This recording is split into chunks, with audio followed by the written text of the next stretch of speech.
414 ഇന്ത്യക്കാരെ മടക്കി അയച്ച് അമേരിക്ക. ഇക്കൊല്ലം മാർച്ച് വരെയുള്ള കണക്കാണിത്. വിദേശകാര്യമന്ത്രി എസ് ജയശങ്കർ പാർലമെന്റിനെ അറിയിച്ചതാണിത്. പി ബസന്ത് വിവരങ്ങൾ നൽകും. ബസന്ത്, ഇവരൊക്കെ ഏത് കാരണങ്ങളാൽ മടക്കി അയക്കപ്പെട്ട ആളുകളാണ്? എന്താണ് കണക്കുകൾ? അമേരിക്കയിൽ നിന്നും അമേരിക്കയിലേക്ക് അനധികൃതമായി കുടിയേറാൻ ശ്രമിച്ചാണ് മടക്കി അയക്കുന്നത്.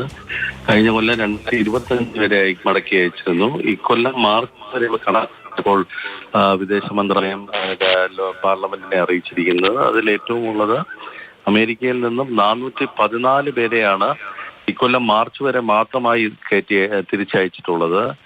UK ആകട്ടെ ഏകദേശം 57 പേരെ അവിടെ നിന്നും അനധികൃതമായി കുടിയേറിയവരെ മടക്കി അയച്ചിട്ടുണ്ട്. സൈപ്രസിന് നിന്നും ഏകദേശം 53 പേരെ മടക്കി അയച്ചിട്ടുണ്ട്. ഗ്രീസിൽ നിന്നും 10. എല്ലാ വിദേശ രാജ്യങ്ങളിലേക്ക് അനധികൃതമായ കുടിയേറ്റം ഇന്ത്യയിൽ നിന്നും കൂടുത്തു എന്ന് തെളിയിക്കുന്ന കണക്കുകളാണ്, അതിന്റെ പട്ടികയാണ് ഇന്ന് ലോക്സഭയിൽ കേന്ദ്ര വിദേശ മന്ത്രാലയം വെച്ചത്. ശരി, പി ബസന്ത് വിവരങ്ങൾ നൽകുന്നു.